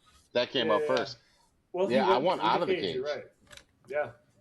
Oh, let's go over the top. I said climbed out. I'm going to go climbed over the top. Sorry, AI, you're not smart enough yet. He doesn't know what you want. It doesn't tell me. I'll find it, though. Cage match was fine to tell me how many there were. I just have to look up. Like, it doesn't tell me. The newest one. Well, it tells me, like, it's a big list of all the cage matches that we've had. But there's no. And who won them, but not how they won them. How they won. I'll have to look up the match. But I will find it. And bring it to us for sure. We can talk about it. Absolutely. Was that my turn? I think. Did I say anything about this one? Yeah, you said 5.5. Yeah, okay. Good. Five. Sorry. Yeah. You said 3.5, Tyler. 5.5 for Adam. I did say 3.5. Yep. So the next we had Trick Williams versus Ricky Saints for the U.S. Championship match. Trick Williams defended and retained this championship. I rated this one a 3 out of 6. The antics were fun. I did like Ricky Saints is kind of goofy with his ego, and I like that. And I thought it paired well with Lil Yachty, who, hey, Lil Yachty is a wrestling manager now, and he's good at it. Yeah. Give me a program with Lil Yachty and Trick Williams and Paul Heyman and someone as a manager. I think that would be super fun. So I like that side of it, but it was too short. It was just fine. They didn't do too much. I thought it was a good showing for Ricky. He got a good pop in Saudi Arabia, which I think he needed. So hopefully that translates back to the States. We'll see. But he actually had people doing his stance and having fun with him. So I thought that was good. But It was 3 out of 6. It was fine. It was just a match. I straight across the board. I agree. 3. I knew who was going to win, and this was the only one I was positive how it was going to end. So yeah, it was too predictable. Knew what was going to happen. The antics were fine. The in-ring work was fine. But yeah, I just no surprises. 3. Yeah, I agree. I'm gonna go 3 also. It was to me it was a good match for the two that were in it, and it was really Sure. awesome to see two really new guys on the bigger stage. And I really did like Lil Yachty, and his people elbow was good. So I think I am becoming a fan of Little Yachty and Little Boat in WWE. I'm shocked at the tour he's running with WWE. Like it's crazy how Yeah. much he's been with them. But I think they're trying to right the wrongs they did, unfortunately, with Jelly Roll and Pat and Travis. Pat. Yeah, Pat. And so And Travis, yeah. and Travis. Yeah, obviously Travis. But I liked it. I liked it. It just, but again, like you guys said, it was a match. So, do we like the yacht drop or the people's elbow? I like the yacht chop. Wait, what do they call those? What do they call them when like are they're piers? But what do you call when you drop the boat into the water? Isn't there like a phrase for that? I do not know. Oh, My dad would know he has a boat, but I have no fucking clue. yo, Tim has a boat. He just got a boat, yeah. Sail that He got a shit boat down and here. then immediately got back surgery and goes, well, I guess I'll be able to do this next year. Listen, sail that shit down here. We'll get on the Illinois River. We'll have a good time. There you But go. yeah, Yeah, Yeah, Timmy's doing good. Trust me. He's doing better than I am. About time, too. Fuck. He was living in a garage at one point. Well, I was with my wife. So Timmy survived. he 180'd that shit. Timmy There survives. you go. He's a cockroach in the best way possible. Hmm. You can spray him, you can stomp on him. Guess what? Still going to walk away. All right, so the penultimate match, we had Tiffany Stratton defending and retaining against Jade Cargill. I was not a fan of this match. It just felt like nothing. I think it really showed that this was probably a makeup match for Rhea being injured. I think this was a Rhea versus Jade continuation that didn't happen because of her injury. And so it's kind of hard to put the blame on the wrestlers, when there wasn't much to it, probably with their emotions and everything. But it just didn't feel great. I gave it a 2 out of 6. They didn't do much in the ring.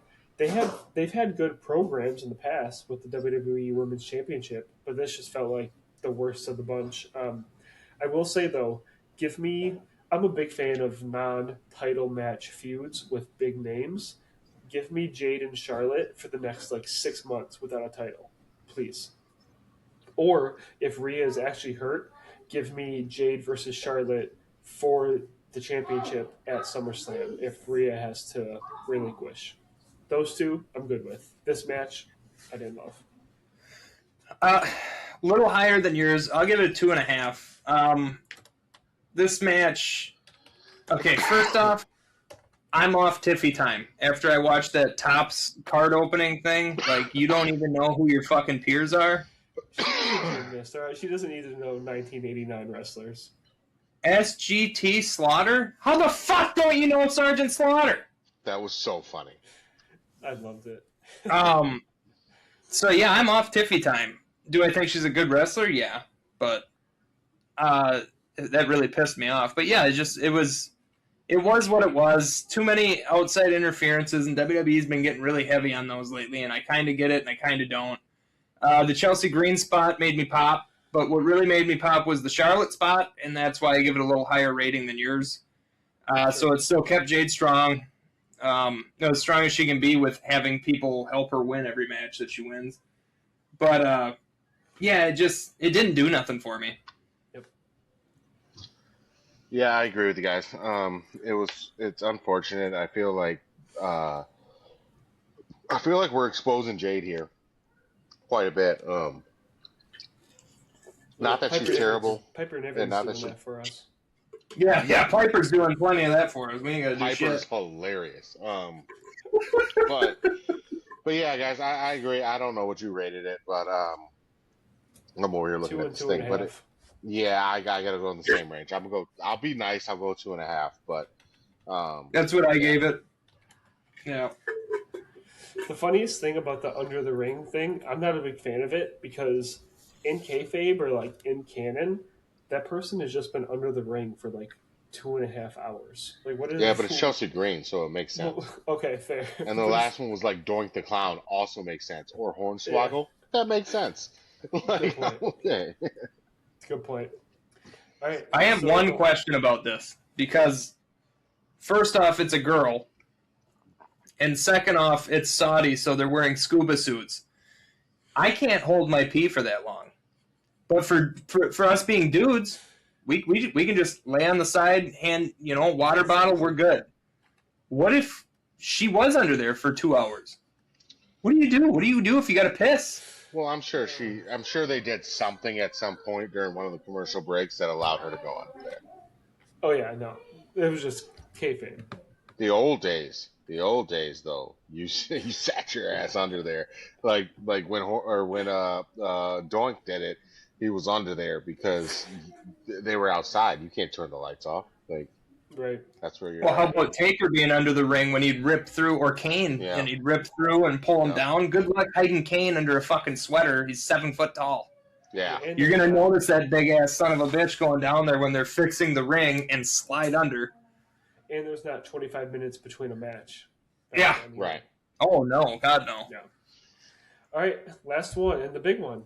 Cody Rhodes was defending his WWE Championship against Gunther and Sami Zayn in a triple threat match. We had Sami Zayn coming out as the surprise, even though we guessed it, the surprise, the champion that we never thought would be, they're too trigger happy or trigger shy, I should say, to actually do this champion. I thought it was a really good feel-good story. I was really rooting for Sami Zayn. I think it's great for him and what he's done in the company and in the industry as a whole. I actually really like the long-term storytelling too, because this goes back to the Rumble. He lost at the Rumble, and then now he's had this story arc. People didn't like the Gingerbread Man stuff and whatever.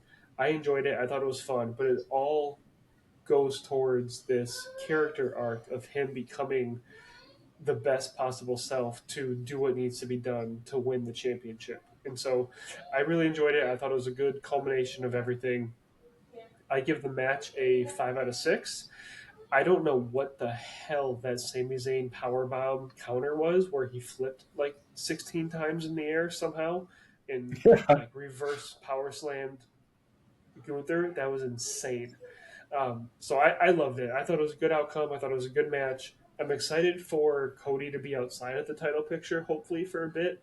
I think a Punk and Cody non-title feud would be good. My biggest problem with the match, and this is kind of like the Liv Morgan thing, my biggest problem is the booking into the match, because Gunther is stupid as hell. He went from the career killer to I'm going to pick a guest referee and then powerbomb the guy instead of, he could have done a submission match. Like, what if you're tapping out John Cena like he keeps talking about, but then you pick a guest referee that you powerbomb, and then he's also putting his foot under the rope that didn't work before, and then now he's in this triple threat. Like, it just doesn't bode well for what happened through that. So looking at it as a whole, that's where I had a problem, but the match itself was super fantastic. So give me this all day, 5 out of 6. I'll go 5 out of 6 too. And it's just because, Gunther's character has been losing stock. Sammy's has been gaining stock. And I think Cody is a better chaser than he is a champion. It's just, he's a great champion, but I think it's more entertaining, his character-wise, when he's on the hunt. So, but yeah, everything in the ring was great. The surprise at the end was, because I've been watching Sami since his debut on NXT. So for him to finally get it, it felt like that Shawn Michaels, the boyhood dream has finally come true moment where you felt that finally for a guy that you've seen just grind and do every single thing. He had a match against the Jackass guys. He did the gingerbread shit. He did all this stuff. He's a yes man in the best way possible, where he's like, well, you can give me chicken shit, but watch me turn into chicken salad type of guy. Yep. He deserves this. So not only was the match great, but it was the right winner. Yeah, I agree. It was a good match. It was. I don't necessarily. Um, I don't know. I think it's going to be a very transitional situation for Sammy. Unfortunately, I don't think they're going to keep the Sure. belt on him too long. But um, it was good. It was good. I gotta go 5-2. It was a really good. It was a good match. I really enjoyed it. There was a lot of, like I said to Aaron when he said it was ruined. I was like, dude, that thing was a roller coaster. Like there was times where I was like, oh, this for sure is happening, and then this is for sure happening. But at no point did I feel like Cody was gonna win, and I was very happy with that. So um, it was good. It was good. 5 out of 6, I think, is a good. I guess I'll start the whole group, the Sure. whole thing as a whole. I think as a whole, I'm gonna give it a 5. I know I went a little bit below, and I didn't go obviously above. But I really enjoyed this, and I thought the surprises were great. I thought that this felt more like a WWE produced AEW show, if that makes sense. Like it was Sure. a beautiful show. Um, the people that we thought were gonna win because we're jaded didn't win. Like the people that should win won. Pun But intended. be, yeah, yes, very intended.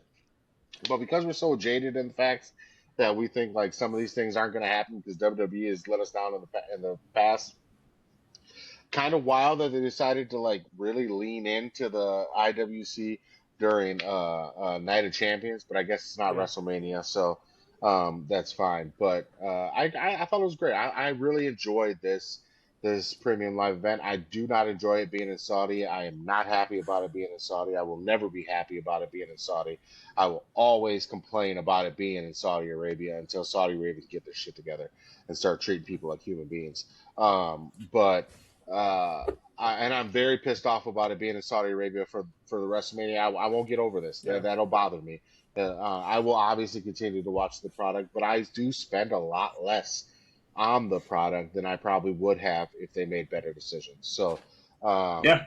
I'm willing to buy shirts of Brody King, who we talked about this week. That's a guy I can get behind. That's a guy with some conviction. That's a guy with, whether you agree with him or you don't agree with him, he has conviction. And AEW allows him to express his conviction, which I think is incredible. I struggle to watch AEW because I struggle with the production value of it. But this was a great show. I think somebody else booked it. Was it Road Dogg? Did Road Dogg produce this show? Because somebody else produced this show. It probably, low key, it was probably Butch. It was Butch. or as Paul Oh, Heyman, boy. who's been off TV. He has been off TV, but I'll tell you that I don't even remember his his old name anymore. But Pete Dunne. Yeah. 'cause Pete Dunne, yes. He produced the Mass First Match. Yeah. Pete Dunne probably produced this whole. They were like, "You did that? There Take you Night go. of Champions." And I don't know. It was a good show. I thought it was a really Yeah. good show. I said to Marissa afterwards, I feel bad for Aaron not being able to watch this live. That's I did say that. So Yeah, I watched the first 4 matches live, and then when I went to go finish it up, I searched on the ESPN app like Night of Champions to find the video because it was even past the post show, and it came up with the video, and it also came up with a giant article of Sami holding the title, being like Sami Zayn overcomes blah blah blah. I'm like, you could have put that farther down on the list, my guy. It's like an hour No after shit. yeah, it's an hour after the broadcast. it was the first thing that popped up for me too when I just clicked on Yeah. ESPN. So I get it. Oh, that Yeah. picture's everywhere. Unfortunately, it was spoiled, but that's all right. I give it a 4. I'm pretty sure all my ratings probably equal a 4. Solid Actually, 4. we- I mathematically, we all got a 4. Yes. I think it was good. I got my ass whipped this week, Yeah. but like That's why it was best. I told you guys though, I'm glad WWE can still swerve and surprise me this much.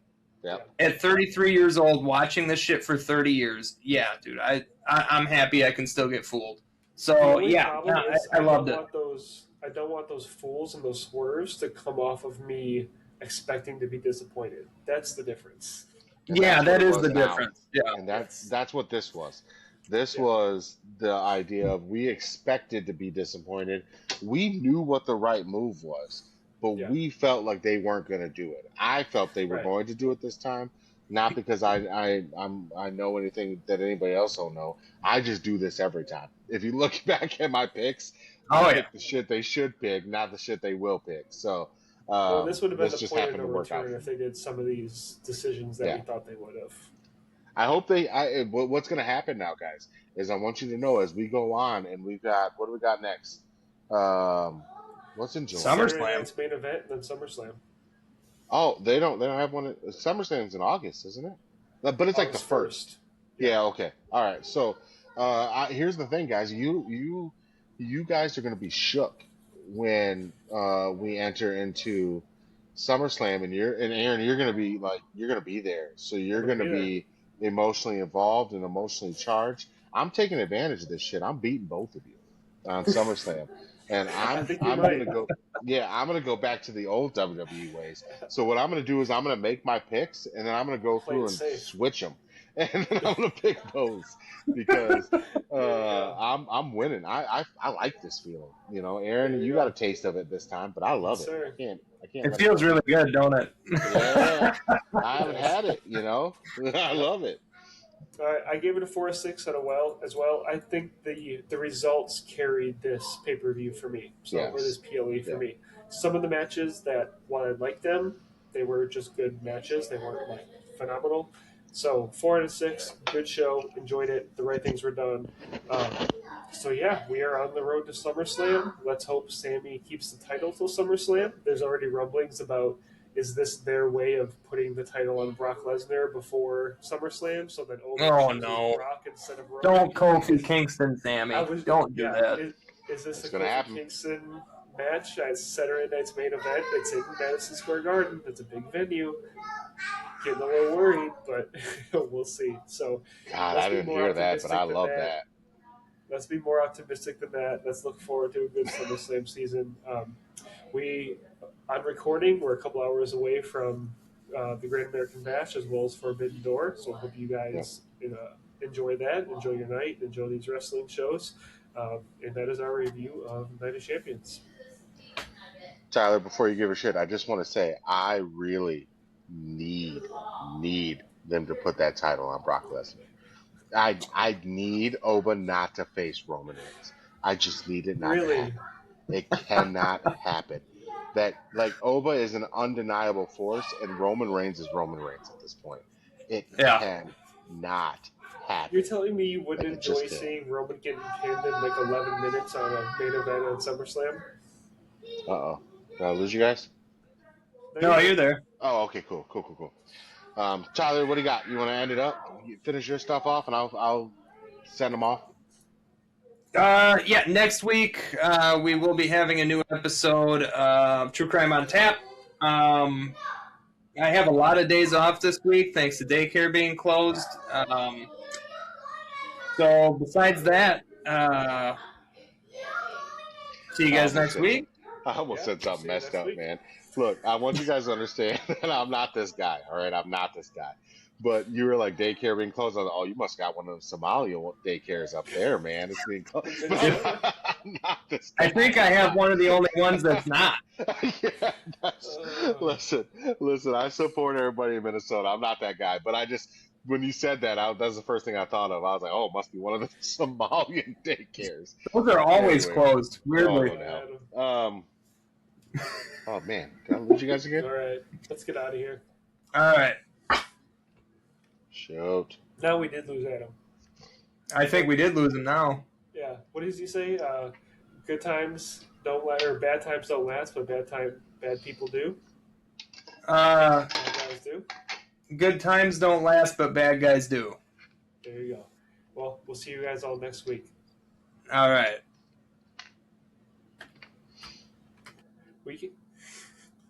Oh shit! All right, you guys out of here already? I lost it. Go ahead and stop it. All right, it ended for me. So Like everything went to not connected. Yeah. You can probably Silly cut it stuff. at 155. We did the outro for you. Cool. It was a I think very it's cut. It's cut it was now. a very bad rendition of I'm bad excited. times don't last, but bad people do. So I'm so excited to see it. Like that's the perfect way to end it. All you right, said, brother, "Oh, man. we I love lost you. it. We'll do it." All All right, right, I take love it you, easy, man. I'm man. gonna get off here. Yep. All right, take it easy. Love you too. Bye. Yes, sir.